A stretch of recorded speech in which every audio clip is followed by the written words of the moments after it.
Hello everyone, exam वारी में आप सभी का स्वागत है। दोस्तों, जैसे आप सभी को पता है कि हम लोग एनसीईआरटी भारत एवं विश्व का भूगोल जो दृष्टि पब्लिकेशन की बुक है, इसके प्रश्नों को हम चैप्टर वाइज कवर कर रहे थे। इसके पहले के वीडियो में हम क्लास 7 के 5 चैप्टर के प्रश्नों को देख चुके हैं। तो आज उसी को आगे बढ़ाते हुए आज के इस वीडियो में हम इसके आगे के चैप्टर के प्रश्नों को देखेंगे, जिसमें आपका है 6वां अध्याय है प्राकृतिक वनस्पति एवं वन्यजीव, 7वां है मानवीय पर्यावरण बस्तियां परिवहन एवं संचार, 8वां चैप्टर है मानव पर्यावरण अन्योन्य क्रिया उष्णकटिबंधीय एवं उपोष्ण प्रदेश, 9वां चैप्टर है शीतोष्ण घास स्थलों में जीवन, 10वां है आपका रेगिस्तान में जीवन। इसके प्रश्नों को आज हम कवर करेंगे। आगे बढ़ने से पहले यदि आप हमारे चैनल पर नए हैं तो प्लीज चैनल को सब्सक्राइब करें, और अगर आपको वीडियो पसंद आती है तो लाइक, शेयर और कमेंट भी करें। तो चलिए शुरू करते हैं। क्लास 7 चैप्टर 6 जिसका नाम है प्राकृतिक वनस्पति एवं वन्य जीव, इसके प्रश्नों को हम देखते हैं। पहला प्रश्न है, निम्नलिखित में से किन कारकों पर किसी वनस्पति की वृद्धि निर्भर करती है? निम्नलिखित में से किन कारकों पर किसी वनस्पति की वृद्धि निर्भर करती है? तो इसका राइट आंसर हो जाएगा ऑप्शन सी, यानी तापमान, नमी, मिट्टी की परत की मोटाई पर वनस्पति की वृद्धि निर्भर करती है। ऑप्शन सी इसका करेक्ट आंसर हो जाएगा। डिटेल देखते हैं। वनस्पति की वृद्धि तापमान एवं नमी पर निर्भर करती है। इसके अलावा यह ढाल एवं मिट्टी की परत की मोटाई जैसे कारकों पर भी निर्भर करती है। किसी भी स्थल की ऊंचाई एवं वनस्पति की विशेषताएं एक दूसरे से संबंधित है। ऊंचाई में परिवर्तन के साथ जलवायु में परिवर्तन होता है। इसके कारण प्राकृतिक वनस्पति में भी बदलाव आता है। ठीक है, अगला प्रश्न है, उष्णकटिबंधीय सदाबहार वनों की विशेषताओं के संदर्भ में नीचे दिए गए कथनों पर विचार कीजिए। उष्णकटिबंधीय सदाबहार वन के बारे में दिया, इंपॉर्टेंट प्रश्न, इसको ध्यान से देखिएगा। पहला करा, ये वन भूमध्य रेखा एवं उष्णकटिबंध के पास पाए जाते हैं। सही बात है। इन वनों के क्षेत्र गर्म होते हैं एवं पूरे वर्ष यहाँ अत्यधिक वर्षा होती है। आप सभी को पता होगा भूमध्य रेखा पर तापमान अत्यधिक होता है और यहाँ पे पूरे वर्ष बारिश होती है, ये भी सही है। तीसरा है, इन वनों में दिन के समय भी सूर्य का प्रकाश वन के अंदर तक नहीं पहुंच पाता, ये भी सही है। चौथा है, इन वनों के वृक्ष शुष्क मौसम में अपनी पत्तियां पूरी तरह गिरा देते हैं, ये गलत हो जाएगा। शुष्क मौसम में अपनी पत्तियां जो गिराते हैं वो आपका पर्णपाती वन होते हैं। तो इसका करेक्ट आंसर हो जाएगा आपका ऑप्शन सी। इसमें पूछ रहा है कौन सा सही है, तो इसका करेक्ट आंसर हो जाएगा ऑप्शन सी। 1, 2 और 3 सही है, 4 आपका गलत है। डिटेल देखते हैं। चूंकि उष्णकटिबंधीय सदाबहार वन क्षेत्रों का मौसम कभी शुष्क नहीं होता है, इसलिए यहाँ के पेड़ों की पत्तियां पूरी तरह नहीं झड़ती है। या दूसरे शब्दों में यह भी कह सकते हैं कि इन वन क्षेत्रों में वृक्षों की बहुत ज्यादा प्रजातियां पाई जाती हैं एवं ये अलग अलग समय में अपनी पत्तियां गिराते हैं। इस कारण ये वन सदा हरे भरे दिखाई देते हैं। एनाकोंडा विश्व के सबसे बड़े सांपों में से एक उष्णकटिबंधीय वर्षावन में पाए जाते हैं। एनाकोंडा आपका उष्णकटिबंधीय वर्षावन में पाया जाता है। आगे देखते हैं। ब्राजील के उष्णकटिबंधीय सदाबहार वन इतने विशाल हैं कि ये पृथ्वी के फेफड़े की तरह प्रतीत होते हैं। आमतौर पर उष्णकटिबंध सदाबहार वन में रोजवुड, आबनूस, महोगनी जैसे वृक्ष पाए जाते हैं। ठीक है, कभी कभी उदाहरण भी दे देता है, तो आप इसको ध्यान से आपको याद रखिएगा। अगला प्रश्न है, उष्णकटिबंधीय पर्णपाती वनों के संदर्भ में नीचे दिए गए कथनों पर विचार कीजिए। इसमें कह रहा है कौन सा सत्य है। ठीक है, उष्णकटिबंधीय पर्णपाती वन के बारे में बात कर रहा है। पहला करा, उष्णकटिबंधीय पर्णपाती वन मानसूनी वन होते हैं, ये सही है। दूसरा है, इन वनों के वृक्ष जल संरक्षित करने के लिए शुष्क मौसम में अपनी पत्तियां झाड़ देते हैं, ये भी सही है। ऑप्शन क्या हो जाएगा, सी इसका करेक्ट आंसर हो जाएगा। डिटेल देखते हैं। उष्णकटिबंधीय पर्णपाती वन मानसूनी वन होते हैं जो भारत, उत्तरी ऑस्ट्रेलिया एवं मध्य अमेरिका के बड़े हिस्सों में पाए जाते हैं। भारत में कौन सा वन पाया जाता है, तो आपका उष्णकटिबंधीय पर्णपाती वन पाया जाता है। इन क्षेत्रों में मौसमी परिवर्तन होते रहते हैं। जल संरक्षित करने के लिए शुष्क मौसम में यहाँ के वृक्ष पत्तियां झाड़ देते हैं। इन वनों में पाए जाने वाले वृक्ष जैसे आपका साल, सागवान, नीम तथा शीशम, ये कैसे हैं आपका, ये उष्णकटिबंधीय पर्णपाती वन है। ठीक है, आगे बढ़ते हैं। नीचे दिए गए कथनों को ध्यान पूर्वक पढ़ें। पहला कह रहा है, ये वन मध्य अक्षांश के तटीय प्रदेशों में स्थित है। दूसरा है, ये वन सामान्यतः महाद्वीपों के पूर्वी किनारों पर पाए जाते हैं। तीसरा है, इन वनों में दृढ़ एवं मुलायम दोनों प्रकार के पेड़ पाए जाते हैं। तो इसका करेक्ट आंसर हो जाएगा ऑप्शन बी, इसका राइट आंसर हो जाएगा। शीतोष्ण सदाबहार वन की ये विशेषता है, यानी शीतोष्ण सदाबहार जो वन होते हैं ये वन मध्य अक्षांश के तटीय प्रदेशों में पाए जाते हैं और इनकी विशेषता क्या है, महाद्वीपों के पूर्वी किनारे पाए जाते हैं और इन वनों में दृढ़ एवं मुलायम दोनों प्रकार के पेड़ पाए जाते हैं। इसके बारे में डिटेल देखते हैं। उपयुक्त वर्णन शीतोष्ण सदाबहार वन के संदर्भ में है। इस प्रकार के वन दक्षिण पूर्व अमेरिका, दक्षिण चीन एवं पूर्वी ब्राजील में पाए जाते हैं। यहाँ ओक, चीड़, यूकेलिप्टस जैसे दृढ़ एवं मुलायम दोनों प्रकार के वृक्ष पाए जाते हैं। ठीक है, शीतोष्ण सदाबहार वन। आगे बढ़ते हैं। शीतोष्ण पर्णपाती वनों के संदर्भ में नीचे दिए गए कथनों में से कौन सा कथन सत्य है? सत्य पूछ रहा है। पहला कह रहा है उच्च अक्षांशों की ओर बढ़ने पर अधिक शीतोष्ण पर्णपाती वन मिलते हैं। यहाँ पे शीतोष्ण पर्णपाती वन की बात कर रहा है। उच्च अक्षांशों की ओर बढ़ने पर अधिक शीतोष्ण पर्णपाती वन मिलते हैं। दूसरा कह रहा है आपका इस प्रकार के वन अधिकांशतः उत्तर पूर्वी अमेरिका एवं पश्चिमी यूरोप के तटीय भागों में पाए जाते हैं। तीसरा है इस प्रकार के वनों के वृक्ष अपनी पत्तियां शुष्क मौसम में गिरा देते हैं। तो इसका करेक्ट आंसर हो जाएगा आपका ऑप्शन डी, इसका राइट आंसर हो जाएगा। उपयुक्त में से आपका सभी सही है, ऑप्शन डी इसका करेक्ट आंसर हो जाएगा। यानी जो शीतोष्ण पर्णपाती वन होते हैं उच्च अक्षांशों की ओर बढ़ने पर अधिक शीतोष्ण पर्णपाती वन मिलते हैं और इस प्रकार के वन अधिकांशतः उत्तर पूर्वी अमेरिका एवं पश्चिम यूरोप के तटीय भागों में पाए जाते हैं और इस प्रकार के वन के वृक्ष अपनी पत्तियां शुष्क मौसम में गिरा देते हैं। ठीक है, पर्णपाती से ही आया, वो समझ सकते हैं आप। पर्णपाती मतलब गिरा देते हैं अपनी पत्तियां। उपयुक्त तीनों कथन सत्य है। शीतोष्ण पर्णपाती वन उत्तर पूर्वी अमेरिका, चीन, चिली, न्यूजीलैंड एवं पश्चिमी यूरोप के तटीय भागों में पाए जाते हैं। यहाँ पाए जाने वाले पेड़ आपका ओक, एस, बीच आदि हैं। फीजेंट और मोनाल जैसे पक्षी भी यहाँ पाए जाते हैं। एनसीईआरटी में दिया है, आप ध्यान रखिएगा इसको। अगला प्रश्न है किस प्रकार के वन प्रदेश को विश्व का फलोद्यान कहते हैं? किस प्रकार के वन को फलोद्यान कहते हैं, विश्व का फलोद्यान? इंपॉर्टेंट प्रश्न है। ऑप्शन डी इसका राइट आंसर हो जाएगा, भूमध्य सागरी वन। ऑप्शन डी इसका राइट आंसर हो जाएगा। डिटेल देखते हैं। भूमध्य सागरी वन प्रदेश को फलों की कृषि के कारण विश्व का फलोद्यान भी कहा जाता है। इन क्षेत्रों में आमतौर पर संतरा, अंजीर, जैतून एवं अंगूर जैसे फलों की पैदावार होती है। कहां पे? भूमध्य सागरी वन में। ऑप्शन क्या हो जाएगा? डी इसका राइट आंसर हो जाएगा। अगला प्रश्न है महाद्वीपों के किस भाग में भूमध्य सागरी वनस्पति पाई जाती है? इंपॉर्टेंट प्रश्न है ये भी। भूमध्य सागरी वनस्पति ये कहां पाई जाती है? तो ऑप्शन ए इसका करेक्ट आंसर हो जाएगा। महाद्वीपों के पश्चिमी भाग में और दक्षिण पश्चिमी भाग में। ऑप्शन क्या हो जाएगा? ए इसका करेक्ट आंसर हो जाएगा। महाद्वीपों के पश्चिमी एवं दक्षिण पश्चिमी किनारों पर भूमध्य सागरी वनस्पति पाई जाती है।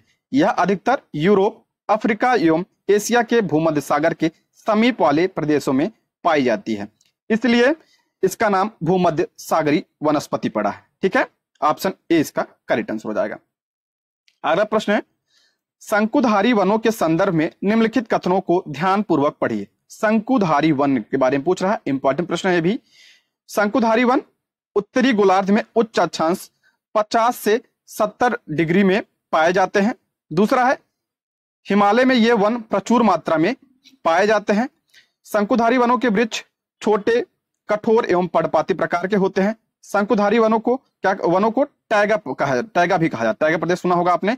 ये इसका करेक्ट आंसर हो जाएगा। ऑप्शन ए इसका करेक्ट आंसर हो जाएगा। यानी 1, 2 और 4 सही है, आपका ये 3 गलत है। डिटेल देखते हैं तब समझ में आएगा। शंकुधारी वनों के संदर्भ में 3 गलत है, जबकि कथन 1, 2, 4 सही है। शंकुधारी वनों के वृक्ष लंबे, नरम काष्ठ वाले सदाबहार वृक्ष होते हैं। कैसे होते हैं शंकुधारी वन? तो आपका वृक्ष जो लंबे होते हैं, नरम होते हैं और सदाबहार होते हैं। इन वृक्षों के काष्ठ का उपयोग लुगदी बनाने में किया जाता है, जो सामान तथा अखबारी कागज बनाने में काम आती है। इसका जो है काम किस में आता है? ये अखबार वगैरह के कागज बनाने में। अगला प्रश्न है वन एवं उनके वृक्षों के संबंध में सूची 1 और सूची 2 को सम्मिलित कीजिए। बहुत इंपॉर्टेंट प्रश्न है, ऐसे ही प्रश्न आपका जो है परीक्षा में बनता है। तो इसका करेक्ट आंसर हो जाएगा आपका ऑप्शन बी। ऑप्शन बी इसका राइट आंसर हो जाएगा। मिला लेते हैं। यानी उष्णकटिबंधीय सदाबहार वन कौन से हैं? तो एक का आपका हो जाएगा उष्णकटिबंधीय सदाबहार आपका हो जाएगा, ये आपका आबनूस महोगनी होते हैं। उसके बाद आपका उष्णकटिबंधीय पर्णपाती वन, उष्णकटिबंधीय पर्णपाती वन हो जाएगा कौन सा? आपका हो जाएगा सागवान साल। और शीतोष्ण पर्णपाती वन हो जाएंगे आपका एस और बीच। और शंकुधारी वन हो जाएगा आपका चीड़ देवदार। तो इसका करेक्ट आंसर हो जाएगा ऑप्शन डी। चीड़ देवदार आपका शंकुधारी वन है और एस बीच आपका शीतोष्ण पर्णपाती वन है। सागौन साल आपका उष्णकटिबंधीय पर्णपाती वन है, यानी पतझड़ वाले वन है। और आबनूस महोगनी आपका ये उष्णकटिबंधीय सदाबहार वन है, यानी हमेशा हरे भरे रहते हैं। ठीक है, ऑप्शन बी इसका करेक्ट आंसर हो जाए। ऐसे ही प्रश्न आपका एग्जाम में बनता है, जिसको ध्यान से देखिएगा। अगला प्रश्न है, उष्णकटिबंधीय घास के संदर्भ में नीचे दिए गए कथनों पर विचार कीजिए। उष्णकटिबंधीय घास के बारे में बात कर रहा है, इंपॉर्टेंट प्रश्न है ये। पहला करा, उष्णकटिबंधीय घास स्थल सिर्फ भूमध्य रेखा के उत्तर में पाए जाते हैं। दूसरा है, उष्णकटिबंधीय घास आमतौर पर छोटी होती हैं। और तीसरा है आपका, अफ्रीका का सवाना घास स्थल उष्णकटिबंधीय घास स्थल का उदाहरण है। तो इसका करेक्ट आंसर हो जाएगा ऑप्शन डी। ऑप्शन डी इसका राइट आंसर हो जाएगा। इसमें ठीक है, इसमें पूछ रहा है कौन सा असत्य है, गलत पूछ रहा था। ठीक है, उष्णकटिबंधीय घास स्थल सिर्फ भूमध्य रेखा के उत्तर में पाए जाते हैं, ये गलत है। उष्णकटिबंधीय घास आमतौर पर छोटी होती है, ये भी गलत है। और अफ्रीका का सवाना जो है, और ये कैसा है, उष्णकटिबंधीय घास के मैदान है। तो ऑप्शन क्या हो जाएगा, डी इसका गलत पूछ रहा है, असत्य जरूर ध्यान दीजिए आप लोग। डिटेल देखते हैं, कथन 1 और 2 असत्य हैं। उष्णकटिबंधीय घास जो होते हैं, उष्णकटिबंधीय घास भूमध्य रेखा के किसी भी तरफ उग जाती है और भूमध्य रेखा के दोनों ओर उष्णकटिबंधीय क्षेत्रों तक फैली है। यह घास काफी ऊंची, लगभग 3 से 4 मीटर की ऊंचाई तक बढ़ सकती है। सामान्य रूप से उष्णकटिबंधीय घास में हाथी, जेब्रा, जिराफ, हिरण, तेंदुआ आदि जानवर पाए जाते हैं। ठीक है, अगला प्रश्न है, शीतोष्ण घास के संदर्भ में नीचे दिए गए कथनों पर विचार कीजिए। शीतोष्ण घास के मैदान के बारे में बात कर रहा है। यह घास स्थल मध्य अक्षांशीय क्षेत्रों और महाद्वीपों के भीतरी भागों में पाए जाते हैं।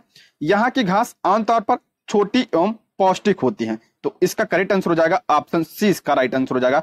दोनों सही हैं, ऑप्शन सी इसका करेक्ट आंसर हो जाएगा। यानी ये घास स्थल मध्य अक्षांशीय क्षेत्रों और महाद्वीपों के भीतरी भागों में पाए जाते हैं, शीतोष्ण घास के जो मैदान होते हैं। और यहाँ की घास आमतौर पर छोटी एवं पौष्टिक होती हैं। ऑप्शन क्या हो जाएगा, सी इसका करेक्ट आंसर हो जाएगा। इसमें क्या पूछा था, सत्य पूछा था। डिटेल देखते हैं, उपयुक्त दोनों कथन सत्य हैं।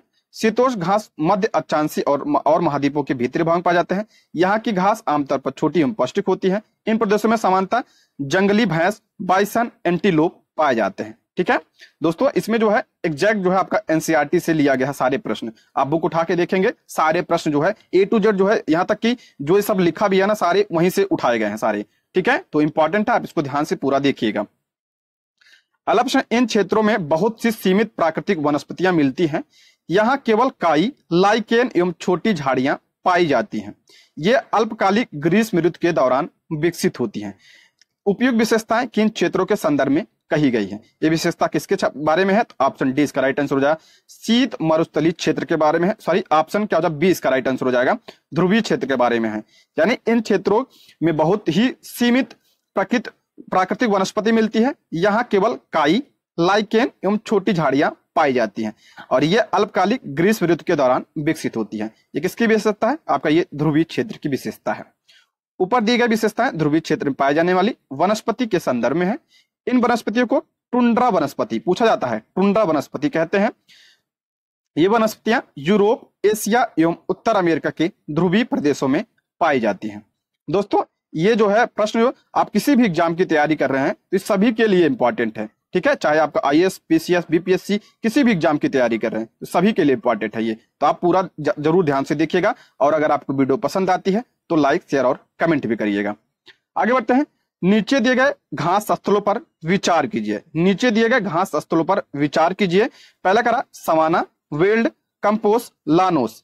उपयुक्त में से कौन सा उष्णकटिबंधीय घास स्थल के उदाहरण है। ऐसे प्रश्न बहुत बनते हैं परीक्षा में, आप इसमें कंफ्यूज हो जाते हैं। आपको पता ही हो, लेकिन आपको ये सब जानते होंगे, सवाना कहाँ का है, वेल्ड कहाँ का है, कंपोस्ट कहाँ का है, लानोस कहाँ पाए जाते हैं, लेकिन ये किस प्रकार की है ये जरूर ध्यान रखिएगा। उष्णकटिबंधीय, ये इसमें आप लोग फंसते हैं। इसका करेक्ट आंसर हो जाएगा ऑप्शन सी इसका राइट आंसर हो जाएगा। यानी 1, 3 और 4। एक में आपका सवाना और कंपोस्ट और लानोस, ये घास के मैदान कैसे हैं, ये आपका उष्णकटिबंधीय घास के मैदान है। विश्व में उष्णकटिबंधीय घास स्थल के प्रमुख उदाहरण है। उदाहरण, पूर्वी अफ्रीका के सवाना घास के मैदान, ब्राजील में पाए जाने वाले घास स्थल जिन्हें स्थानीय भाषा में कंपोस्ट कहते हैं, और वेनेजुला या कहां पे, जिन्हें लानोस, मतलब ये जिन्हें लानोस के नाम से जाना जाता है। लानोस कहां पे, वेनेजुला में। कंपोस्ट कहां पे, तो आपका ब्राजील में। और आपका जो है ये सवाना कहां पाया जाता है, तो आपका पूर्वी अफ्रीका में। और ये जो वेल्ड दिया है, वेल्ड या कहां पाया जाता है, तो आपका दक्षिण अफ्रीका में पाया जाता है। ठीक है, आगे बढ़ते हैं। निम्नलिखित घास स्थलों में कौन से शीतोष्ण घास के मैदान, घास स्थल के प्रमुख उदाहरण? शीतोष्ण देखिए, उसके पहले पूछा था आपका उष्णकटिबंधीय, इसमें आपका शीतोष्ण घास स्थल पूछ रहा है, तो इसका राइट आंसर हो जाएगा ऑप्शन डी, यानी pampas, prairie, veld, steppe downs. ये कैसे घास के मैदान है? शीतोष्ण घास के मैदान। मैं बार बार कह रहा हूं, आप किस प्रकार के घास हैं ये आप जरूर ध्यान रखिएगा। इसके बारे में देखते हैं कहां पाए जाते हैं, ये भी ध्यान रख लीजिए। अक्सर पूछा जाता है पंपास कहां पाया जाता है? दक्षिण अमेरिका में। प्रेरी घास के मैदान उत्तर अमेरिका में। विल्ड दक्षिण अफ्रीका में। स्टेपी आपका मध्य एशिया में पाया जाता है, और डाउन्स जो है आपका ये ऑस्ट्रेलिया में पाया जाता है। ये सारे पॉइंट्स आप ध्यान रखिए, बहुत ही इंपॉर्टेंट है ये दोस्तों। इसी तरह हम सारे सब्जेक्ट के प्रश्नों को करेंगे, तो आप लोग चैनल को सब्सक्राइब जरूर कर लीजिएगा, और आपको वीडियो कैसे लगी ये कमेंट में जरूर बताइएगा। आप लोग कमेंट करते हैं, इससे हमें मोटिवेशन मिलता है, तो आप लोग जरूर बताइएगा वीडियो कैसी लगी। ठीक है, आगे बढ़ते हैं। अब हम 7 चैप्टर पहुंच गए हैं, जिसका नाम है मानवीय पर्यावरण, बस्तियां, परिवहन एवं संचार। इसके प्रश्नों को देखते हैं। पहला प्रश्न है, मानव बस्तियों के संबंध में नीचे दिए गए कथनों पर विचार कीजिए। पहला कह रहा है, वे स्थान जहां भवन अथवा बस्तियां विकसित होती हैं उसे बसाव स्थान कहते हैं। सही बात है, वे स्थान जहां भवन अथवा बस्तियां विकसित होती हैं उसे बसाव स्थान कहते हैं। सही है। घने जंगलों, गर्म एवं ठंडे रेगिस्तान तथा पर्वतों के निवासी अस्थायी बस्तियों में रहते हैं। ये गलत है, अस्थायी बस्तियों में नहीं रहते हैं। ऑप्शन ए इसका करेक्ट आंसर हो जाएगा। केवल एक जो है इसमें सत्य है। डिटेल देखते हैं। बस्तियां वे स्थान है जहां लोग अपने लिए घर बनाते हैं। वे स्थान जहां भवन अथवा बस्तियां विकसित होती है उसे बसाव स्थान कहते हैं। आदर्श बसाव स्थान के चयन के लिए प्राकृतिक दशाएं, अनुकूल जलवायु, जल की उपलब्धता, उपयुक्त भूमि, उपजाऊ मिट्टी की आवश्यकता होती है। मानव तो वहीं बसता है जहां पे अनुकूल जलवायु होती है, जहां जल वगैरह उपलब्ध होता है, भूमि होता है, मिट्टी उपजाऊ होती है, वहीं तो बस्तियां बसती हैं। तो वही है, बस्तियां अस्थायी या अस्थायी हो सकती हैं। जो बस्तियां कुछ समय के लिए बनाई जाती हैं उन्हें क्या कहता है? उन्हें अस्थायी बस्तियां कहा जाता है। घने जंगलों, गर्म ठंडे रेगिस्तान तथा पर्वतों के निवासी अक्सर अस्थायी बस्तियों में रहते हैं। कथन 2 जो है इसका असत्य हो जाएगा। अगला प्रश्न है, प्रकीर्ण प्रकार की बस्तियां मुख्यतः किन क्षेत्रों में पाई जाती हैं? प्रकीर्ण प्रकार की बस्तियां मुख्यतः किन क्षेत्रों में पाई जाती हैं? तो ऑप्शन डी इसका राइट आंसर हो जाएगा। कहां पे? आपका पहाड़ी क्षेत्रों में और तटीय क्षेत्रों में। डिटेल देखते हैं। ग्रामीण बस्तियां सघन या प्रकीर्ण हो सकती हैं। ग्रामीण बस्तियां सघन या प्रकीर्ण हो सकती हैं। सघन बस्तियों में बस्तियों में घर पास पास होते हैं। प्रकीर्ण बस्तियों में लोगों के घर दूर दूर व्यापक क्षेत्र में फैले होते हैं। इस प्रकार की बस्तियां मुख्यतः पहाड़ी क्षेत्रों, घने जंगल एवं अति विषम जलवायु क्षेत्रों में पाई जाती हैं। प्रकीर्ण का मतलब होता है आपका दूर दूर, घर वगैरह दूर होते हैं। ठीक है, ये आप कहां देखने को मिलता है? तो पहाड़ी क्षेत्रों में मिलता है, जंगलों में मिलता है, और जहां पे जलवायु जो है विषम हो वहां देखने को यह मिलता है, जैसे साइबेरिया वगैरह के क्षेत्रों में। निम्नलिखित में से कौन सा सड़क का भूमिगत निर्माण है? निम्नलिखित में से कौन सा सड़क का भूमिगत निर्माण है? तो ऑप्शन सी, सबवे जो है आपका क्या होता है? ये भूमिगत, आपने देखा होगा रोड वगैरह क्रॉस करने के लिए जो नीचे बनाया जाता है उसे सबवे कहा जाता है। फ्लाईओवर जो ऊपर होता है। ठीक है, आगे बढ़ते हैं। विश्व का सबसे लंबा रेल मार्ग है। विश्व का सबसे लंबा जो है रेल मार्ग कौन सा है? इंपॉर्टेंट है, सभी को पता होगा, ट्रांस साइबेरियन रेल मार्ग। ऑप्शन बी इसका राइट आंसर हो जाए। ट्रांस साइबेरियन रेल मार्ग विश्व में सबसे लंबा रेल मार्ग है, जो पश्चिमी रूस से सेंट पीटर्सबर्ग से प्रशांत महासागरीय तट पर स्थित व्लादिवोस्टोक तक जाता है। कहां से? सेंट पीटर्सबर्ग रूस से यह व्लादिवोस्टोक तक जाता है। ठीक है, अगला प्रश्न है, जल मार्ग के संबंध में नीचे दिए कथनों पर विचार कीजिए। जल मार्ग के बारे में बात कर रहा है। पहला है, अधिक दूरी में भारी एवं बड़े आकार वाले सामानों को ढोने के लिए जल मार्ग सबसे सस्ता साधन है। सही है, केवल नदियों का उपयोग अंतर्देशीय जल मार्ग के लिए होता है। तो इसका करेक्ट आंसर हो जाएगा ऑप्शन ए। ऑप्शन ए इसका राइट आंसर, केवल आपका एक सही है। देखते हैं इसका डिटेल। अधिक दूरी में भारी एवं बड़े आकार वाले सामानों को ढोने के लिए जल मार्ग सबसे सस्ता साधन होता है। जल मार्ग मुख्यतः 2 प्रकार के होते हैं। एक है आपका अंतर्देशीय जल मार्ग एवं समुद्री मार्ग। नौवहन योग्य नदियों एवं झीलों का उपयोग, नदियों उसमें सिर्फ नदियां दिया था ऑप्शन में, लेकिन जो है इसमें झीलों का उपयोग भी किया जाता है। कुछ महत्वपूर्ण अंतर्देशीय जलमार्ग हैं, जैसे आपका गंगा ब्रह्मपुत्र नदी तंत्र, उत्तर अमेरिका में ग्रेट लेक्स एवं अफ्रीका में नील नदी। ठीक है, कथन आपका जो है 2 असत्य हो जाएगा। समुद्री एवं महासागरीय जलमार्ग का उपयोग सामान्यतः व्यापारिक माल एवं सामान को एक दूसरे से दूसरे देश में पहुंचाने के लिए किया जाता है और ये मार्ग पत्तनों से जुड़े होते हैं। चैप्टर 8 पे आप पहुंच गए हैं, जिसका नाम है मानव पर्यावरण अन्योन क्रिया उष्णकटिबंधीय एवं उपोष्ण प्रदेश। इससे अक्सर प्रश्न बनता है, तो देखते हैं। अमेजन नदी बेसिन के संदर्भ में निम्नलिखित में से कौन से कथन सत्य हैं? अमेजन नदी बेसिन की बात कर रहा है। देखते हैं, पहला करा अमेजन नदी बेसिन भूमध्य रेखा के आसपास फैली है। सही बात है, भूमध्य रेखा के पास है आपका अमेजन बेसिन, जिस कारण यहाँ पूरे वर्ष गर्म एवं नम जलवायु रहती है। सही है। यहाँ का मौसम दिन या रात दोनों की ही समय लगभग समान रूप से गर्म एवं आर्द्र रहता है। सही, क्योंकि बारिश होती रहती है। इन प्रदेश में लगभग प्रतिदिन वर्षा होती है, वह भी बिना किसी पूर्व चेतावनी के। सही है, तो ऑप्शन क्या हो जाएगा आपका? डी इसका राइट आंसर हो जाएगा। ऑप्शन डी 1, 2, 3 यानी तीनों सही है। उपयुक्त तीनों कथन सत्य है। अमेजन नदी का अपवाद क्षेत्र भूमध्य रेखा के आसपास फैला है। यहाँ का मौसम दिन एवं रात दोनों समय लगभग समान रूप से गर्म एवं आर्द्र होता है तथा शरीर में चिपचिपाहट महसूस होती है। इस प्रदेश में लगभग प्रतिदिन वर्षा होती है और वह भी बिना किसी पूर्व चेतावनी के। अमेजन नदी बेसिन कहाँ पे है? तो आपका दक्षिण अमेरिका में है। अगला प्रश्न है, आर्किड एवं ब्रोमेलाइड जैसे परजीवी पौधे मुख्यतः किस प्रकार के वन क्षेत्रों में उगते हैं? आर्किड एवं ब्रोमेलाइड परजीवी हैं, ये किस वन क्षेत्र में? ऑप्शन ए इसका राइट आंसर हो जाएगा, वर्षा वन में। ऑप्शन ए इसका करेक्ट आंसर हो जाएगा। वर्षा वन प्रदेशों में अत्यधिक वर्षा के कारण यहाँ की भूमि पर सघन वन उग जाते हैं। ये इतने सघन होते हैं कि पत्तियां तथा शाखाओं की छत सी बन जाती है, जिसके कारण सूर्य का प्रकाश धरातल तक नहीं पहुंच पाता है। पीछे हमने पढ़ा है, यहाँ की भूमि प्रकाश रहित एवं नमी युक्त होती है। यहाँ केवल वही वनस्पतियां पनप सकती हैं जिसमें छाया में बढ़ने की क्षमता होती है। परजीवी पौधे के रूप में यहाँ आर्किड एवं ब्रोमेलाइड उगते हैं। नोट है, ब्रोमेलाइड एक विशेष प्रकार का पौधा है जो पत्तियों में जल को संचित रखता है। मेढक जैसे प्राणी इन जल के पॉकेट का उपयोग अंडा देने के लिए करते हैं। मेढक जो है इसका उपयोग किसके लिए? अंडा देने के लिए करता है। ठीक है, ये भी आप ध्यान रख लीजिएगा। अगला प्रश्न है, अमेजन नदी द्रोणी के वर्षा वन के संदर्भ में मलोका किससे निरूपित करता है? अमेजन नदी द्रोणी के वर्षा वन के संदर्भ में मलोका किसे निरूपित करता है? मलोका मतलब ऑप्शन क्या हो जाए? सी इसका राइट आंसर। यहाँ के लोगों के द्वारा बनाए जाने वाले घरों को क्या कहा जाता है? मलोका कहा जाता है। एनसीईआरटी में दी है, तो उसको ध्यान रखिएगा आप लोग। ठीक है, अमेजन नदी द्रोणी में स्थित वर्षा वन में कुछ लोग मलोका कहे जाने वाले बड़े अपार्टमेंट जैसे घरों में रहते हैं, जिनकी छत तीव्र ढलान वाली होती है। छत कैसी होती है मलोका की? तो आपका तीव्र ढलान वाली होती है। ठीक है, ध्यान रखिएगा, इंपॉर्टेंट प्रश्न है ये। अमेजन नदी द्रोणी में यानी दक्षिण अफ्रीका के क्षेत्र में, दक्षिण अमेरिका सॉरी। निम्नलिखित विकल्पों को ध्यान से पढ़कर बताइए कि भारत में कौन सी नदी के बेसिन में सुसु नामक डॉल्फिन पाई जाती है? सुसु जो है नामक डॉल्फिन किस नदी में पाई जाती है? तो ऑप्शन ए इसका करेक्ट आंसर हो जाएगा, 1 और 2 यानी गंगा और ब्रह्मपुत्र में सुसु नामक जो है डॉल्फिन पाई जाती है। गंगा एवं ब्रह्मपुत्र नदी के अवलड़ी जल में एक प्रकार की डॉल्फिन पाई जाती है। ये जो है स्वच्छ जल में पाई जाती है, जिसे स्थानीय भाषा में सुसु अथवा अंधी डॉल्फिन कहा जाता है। सुसु की उपस्थिति से जल की शुद्धता का पता चलता है, यानी जहां पे जल शुद्ध होता है वहीं पे यही अपना जो है रहती हैं। आगे कह रहे हैं, रसायन की अत्यधिक मात्रा वाली गैर उपचारित औद्योगिक एवं शहरी गंदगी इन प्रजातियों को क्या करती है? नष्ट कर रही है।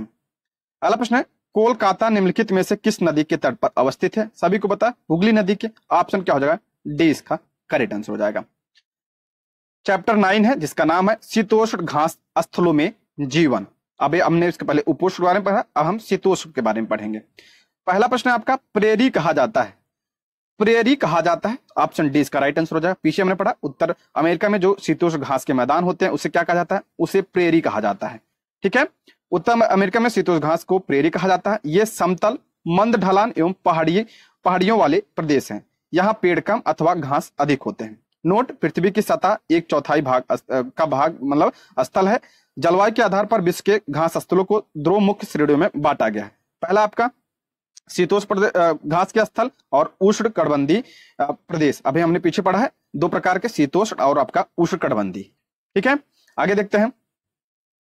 प्रेरी घास के मैदान के संदर्भ में नीचे गए कथनों में से कौन सा कथन सत्य है? सत्य कथन पूछ रहा है प्रेरी के बारे में। ये घास के मैदान पश्चिम में रॉकी पर्वत एवं पूर्व में ग्रेट लेक्स से घिरे हुए हैं। रॉकी पर्वत आपका उत्तर अमेरिका में, प्रेरी घास का मैदान वहीं पाया जाता है, सही है।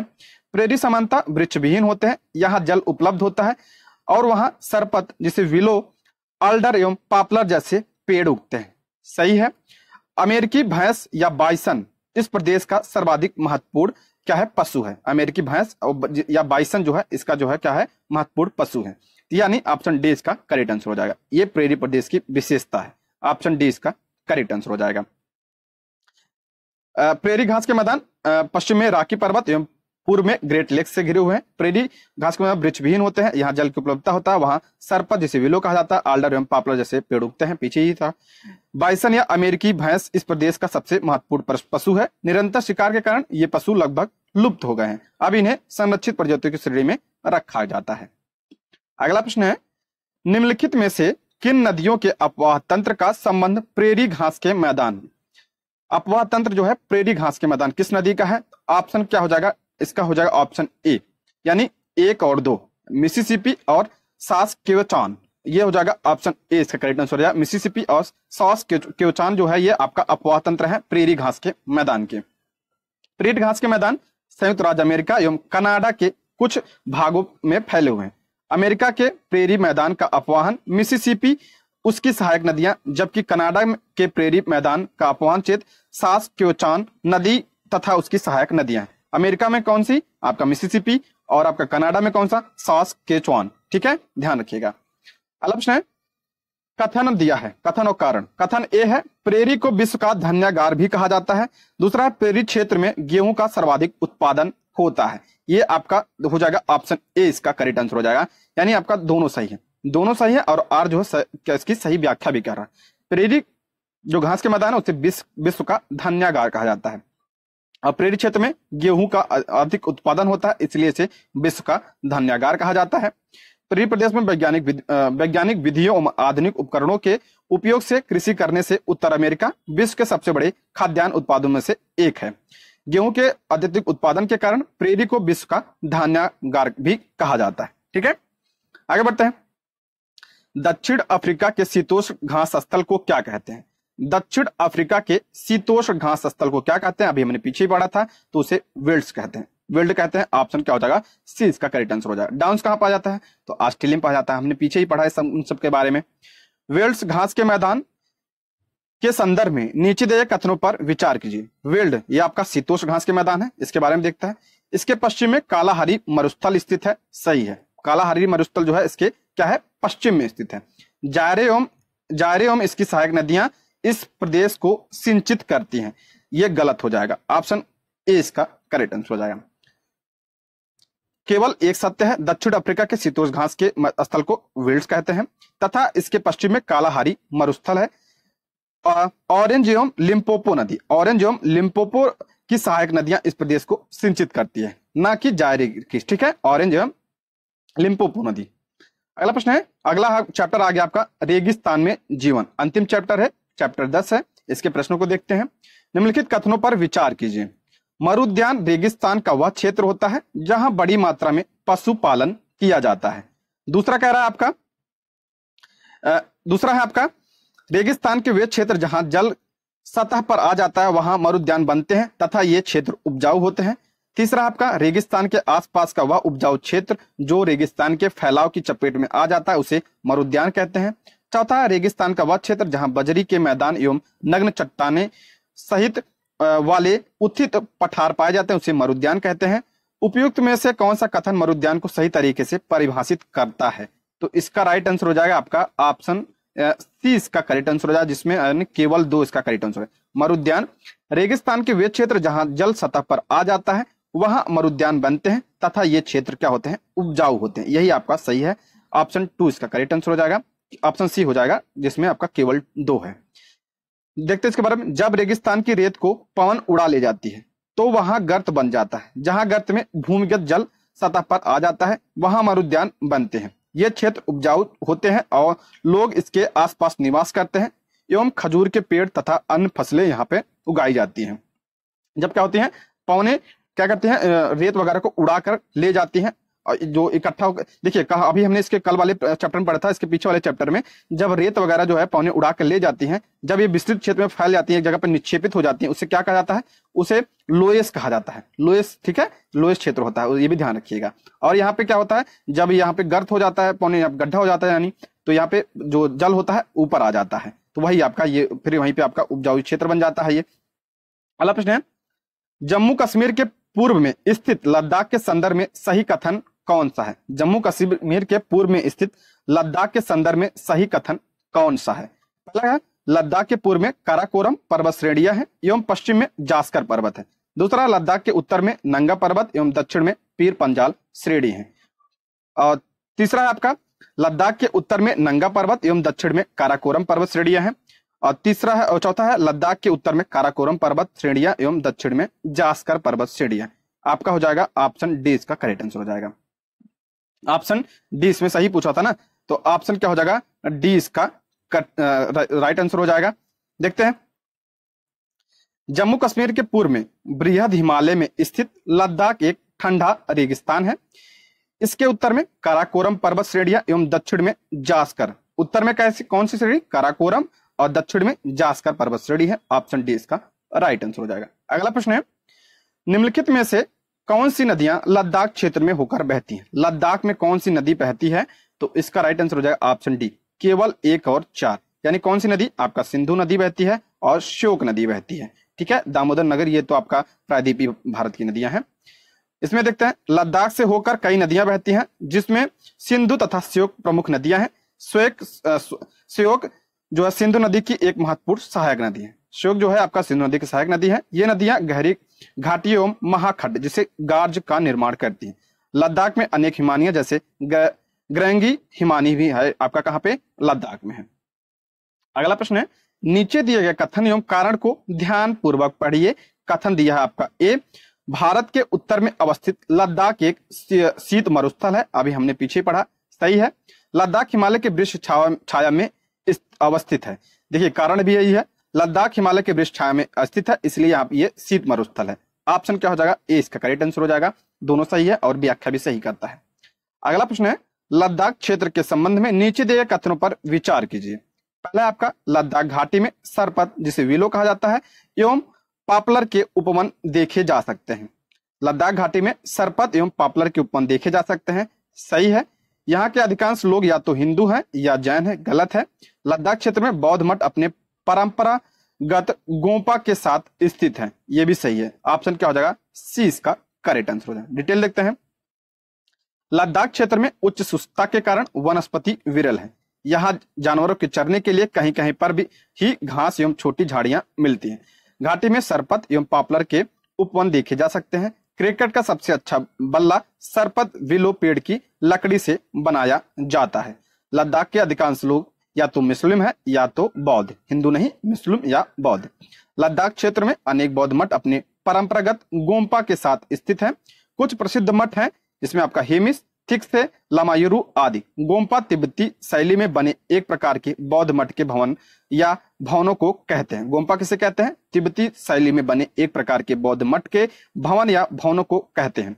भिक्षुओं की सुरक्षा के लिए मजबूत दीवारों और द्वारों से घेरे ये भवन साधना, पूजा, धार्मिक शिक्षा एवं भिक्षुओं के निवास स्थान होते हैं। गोंपा, ठीक है दोस्तों, इसमें टोटल 10 चैप्टर थे, तो हमने 10 चैप्टर के प्रश्नों को कवर कर लिया है। तो इसके आगे की वीडियो में हम क्लास 8 के प्रश्नों को देखेंगे। तो ये रहे आज के प्रश्न। Thank you for watching.